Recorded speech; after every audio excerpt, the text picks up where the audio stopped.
தற்போதைய அண்மை செய்தி தென் மாவட்டங்களுக்கு செல்ல கிளாம்பாக்கத்தில் போதிய பேருந்துகள் இல்லாமல் பயணிகள் மிகவும் அவதியுற்று வருகிறார்கள். தென் மாவட்டங்களுக்கு செல்ல கிளாம்பாக்கத்தில் போதிய பேருந்துகள் இல்லாமல் பயணிகள் மிகவும் அவதிக்குள்ளாகி வருகின்ற செய்தியை அண்மை செய்தியாக பார்த்து வருகிறோம்.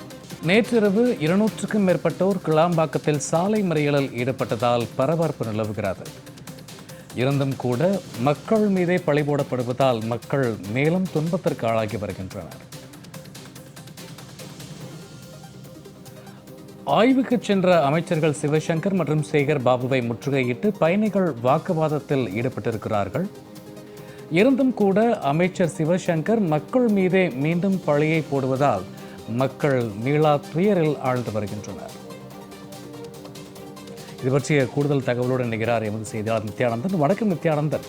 தொடர்ந்து பேருந்துகள் கிடைக்காத மக்களுக்கு ஏற்கனவே கடும் சிரமம் இருந்தபோதும் கூட அமைச்சர்கள் கொஞ்சம் கூட யோசிக்காம மக்கள் மீதே பழிபடக்கூடிய நிகழ்வு பற்றிய தற்போதைய தகவல் என்ன நித்யானந்தன்? பேருந்து நிலையம் திறந்ததிலிருந்து பல்வேறு பிரச்சனைகளை மக்கள் சந்தித்து வருகிறார்கள். அதில் மிக முக்கியமாக கிளாம்பாக்கம் பேருந்து நிலையம் என்பது பொங்கல் பண்டிகைகளுக்கு முன்பாக திறந்ததன் காரணமாக மக்கள் பெரும் சிரமத்தை சந்தித்திருந்த நேரத்தில் அது பொங்கல் பண்டிகை நேரத்தில் மட்டுமே இந்த பிரச்சனை இருக்கிறது என்றால் மக்கள் அதிக அளவில் தென் மாவட்டங்களுக்கு செல்லக்கூடிய மக்கள் வருகிறார்கள் என்று அரசு அதிலிருந்து தப்பித்தது. ஆனால் தற்பொழுது சாதாரண நாட்கள், அதாவது சனி ஞாயிறு நாட்களிலே கிளாம்பாக்கம் பேருந்து நிலையத்திலிருந்து இயக்கக்கூடிய பேருந்துகளுடைய எண்ணிக்கை குறைவாக இருப்பதன் காரணமாக மக்கள் தென் மாவட்டங்களுக்கு செல்ல முடியாமல் தவித்து வருகிறார்கள். கடந்த 2 நாட்களாகவே ஏதோ ஒரு தென் மாநிலங்களில் இருப்பது போல ஜன்னல்களில் ஏறி சீட்டு பிடிப்பது, அதே போன்று பேருந்துகள் இல்லாமல் சாலை மறியலில் ஈடுபடுவது, நள்ளிரவு 2 மணி 10 மணிக்கு வந்த ஒரு பயணி 2 மணி வரை பேருந்து கிடைக்காமல் கிளாம்பாக்கத்தில் அவதியடைவது, கை குழந்தைகளுடன் வந்து தவிர்ப்பது என பல்வேறு சிக்கல்களுக்கு ஆளாகி இருக்கிறார்கள் பொதுமக்கள். இதனை சமாளிப்பதற்காக தமிழகத்துடைய 2 அமைச்சர்கள் சென்றிருக்கிறார்கள். ஒருவர் சேகர்பாபு சிஎம்டிஏ அவருடைய கட்டுப்பாட்டில் இருக்கிறது. அதே போன்று மற்றொருவர் போக்குவரத்துறை அமைச்சராக இருக்கக்கூடிய சிவசங்கரன். 2 அமைச்சர்கள் கிளாம்பாக்கம் பேருந்து நிலையத்தை ஆய்வு செய்வதற்காக சென்றிருக்கிறார்கள் என்று காலை சென்றார்கள். இருவரும் கூறக்கூடிய மிக முக்கியமான கருத்து என்பது திடீரென மக்கள் கூட்டமாக வந்து, அதாவது பிரச்சனை செய்வதற்காக மக்கள் ஏதோ அங்கு கூடியது போல அமைச்சர்கள் இருவரும் பேசியிருக்கிறார்கள். பொதுமக்களை பொறுத்தவரை, பயணிகளை பொறுத்தவரை பேருந்து பிடித்து சொந்த ஊர்களுக்கு தங்களுடைய நல்ல காரியங்களுக்கும் துக்க காரியங்களுக்கும் செல்வது, அதே போன்று 2 நாட்கள் அல்லது 3 நாட்கள் விடுமுறை இருக்கும்போது வீடுகள் தங்களுடைய கிராமத்தில் இருக்கக்கூடிய தாய் தந்தையரை சந்திப்பதற்காக செல்வது, மருத்துவ தேவைகளுக்காக சந்திப்பது என பல மக்கள் இங்கிருந்து செல்வது வழக்கம். தற்பொழுது கோயம்பேட்டிலிருந்து கிளாம்பாக்கத்திற்கு மாற்றப்பட்டதற்கு பிறகாக மக்கள் பயணம் செய்வதற்கு மிகவும் சிரமமாக இருந்தாலும் மறுபுறத்தில் பேருந்துகளுடைய எண்ணிக்கை குறைக்கப்பட்டிருக்கிறது. பேருந்துகள் எங்கு இயக்கப்படுகிறது, எந்த பிளாட்பாரத்தில் பேருந்து நிற்கிறது என்று பல குழப்பங்களுக்கு இடையே தான் இந்த கிளாம்பாக்கம் பேருந்து நிலையம் இயங்கி வருகிறது.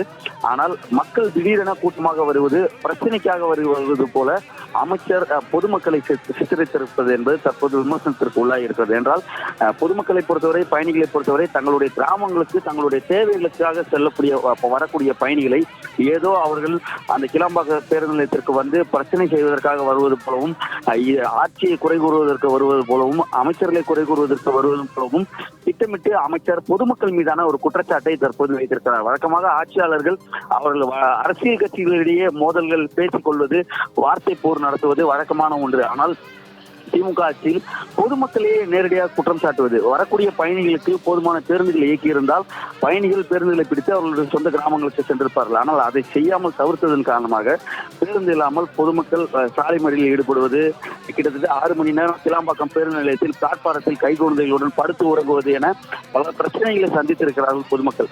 இதற்கெல்லாம் வீடியோ ஆதாரமாக இருந்திருக்கிறது. நேற்று முழுவதும் அனைத்து ஊடகங்களிலும் செய்தி வெளியாகிருக்கிறது.